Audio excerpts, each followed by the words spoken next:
Alhamdulillahilladzi dhamina sa'adata fid dunya wal akhirah liman amana wa 'amila 'amalan shalihan.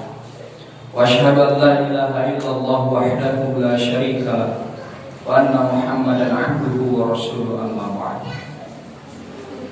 Hadirin ikhwati iman rahimakumullah.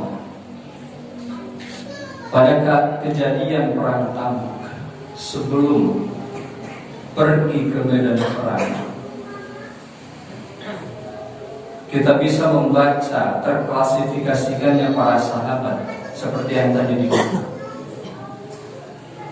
Akan tetapi ikhwati iman rahimakumullah, selain daripada tiga kelompok tadi yang mempunyai semangat dan harta, kemudian yang mempunyai semangat akan tetapi tidak mempunyai harta, masih terakomodir oleh Rasulullah SAW.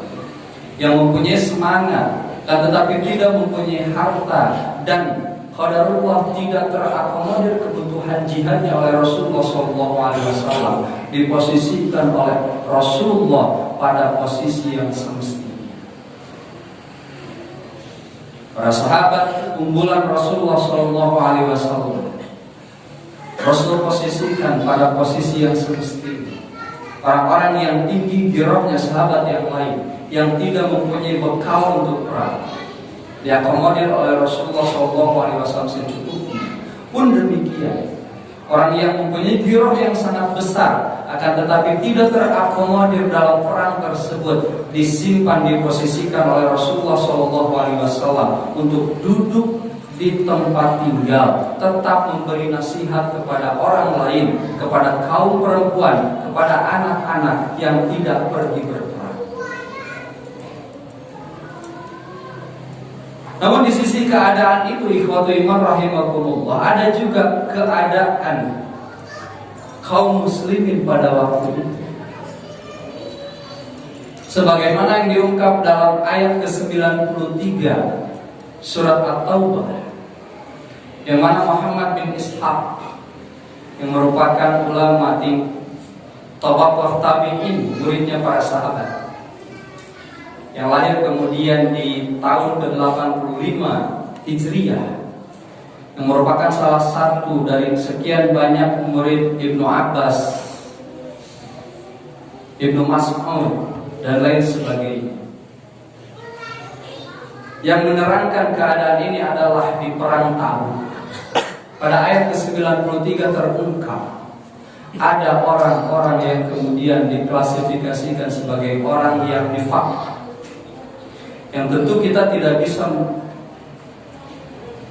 mengklaim atau menuduhkan tuduhan nifaq ini kepada seorang tanpa didasari oleh wahyu dari Allah Subhanahu wa Ta'ala.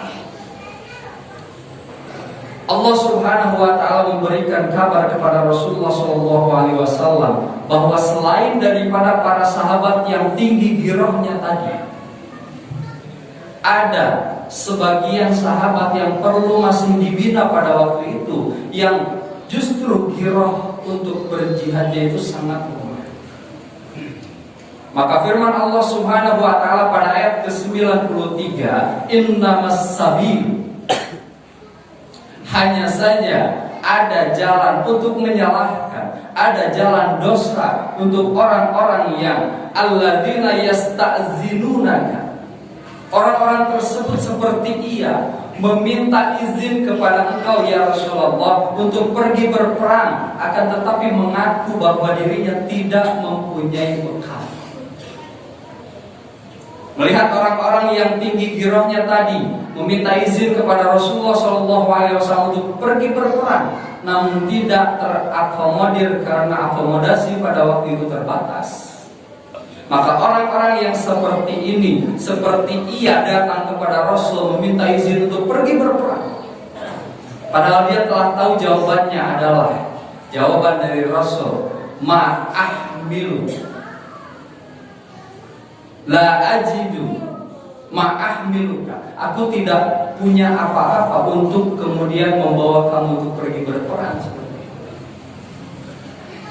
Padahal Firman Allah Subhanahu wa taala, wa hum aghniya. Orang-orang tersebut justru orang-orang yang kaya di antara para sahabat waktu itu. Jadi datang kepada Rasulullah SAW seperti ia meminta izin untuk pergi berperang, namun mengaku tidak mempunyai bekal, sehingga diizinkan oleh Rasulullah SAW untuk tetap duduk dan tinggal di kampung mereka. Padahal kata Allah Subhanahu wa taala, wa hum aghniya, mereka itu hanya mengaku miskin, hanya mengaku tidak mempunyai bekal. Wa hum aghniya, padahal mereka itu adalah orang-orang yang kaya. Radu bi ayyakulu ma'al khawarif, mereka berharap diperintahkan oleh Rasulullah SAW untuk tetap diam di tempat, seperti apa yang diharapkan. Jadi ikhwatul iman rahimakumullah, karakter orang seperti ini adalah karakter orang yang mungkin kita dapati pada perjuangan membangun masjid, kita dapati dalam perjuangan membangun madrasah, kita dapati dalam perjuangan membangun majelis taklim dan lain sebagainya. Sehingga ikhwatul iman rahimakumullah, diberitakan oleh Allah Subhanahu wa taala, orang-orang tersebut taba'allahu ala qulubihim, hati-hati mereka itu telah ditutup, dikunci mati oleh Allah Subhanahu wa taala, fahum la ya'lamun, dalam keadaan mereka tidak tahu bahwa hatinya telah dikunci. Nauzubillah.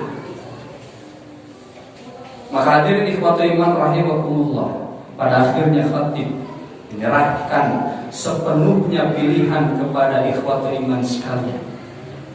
Apakah ingin berdiri sebagai golongan dari sahabat unggulan Rasulullah SAW, di mana harta, jiwa, pikiran dan lain sebagainya dicurahkan untuk perjuangan Islam? Atau mungkin ikhwatul iman dalam keadaan, mohon maaf, ekonomi yang terbatas dan lain sebagainya, tapi ingin berdiri di barisan sahabat kedua yang tetap ingin ikut berjuang di jalan Allah Subhanahu wa taala dengan sekemampuannya? Atau ikhwatul iman rahimakumullah memilih kaum yang selanjutnya, yang sebetulnya ikhwatul iman mampu dalam pikiran, dalam harta, dalam tenaga dan lain sebagainya, tapi memilih untuk duduk saja dan diam, tidak beranjak untuk berdiri membela ataupun memperjuangkan agama Allah. Ikhwatul iman rahimakumullah, pilihan seperti halnya yang disampaikan oleh Allah Subhanahu wa taala. Allah menyediakan dua jalan, jalan kebaikan dan jalan keburukan. Bagaimana kita memilih, bagaimana kita bersikap, itu yang akan kita dapati kelak di akhirat. Ikhwatul iman rahimakumullah, semoga apa yang disampaikan oleh khatib bisa diambil hikmah dan pelajarannya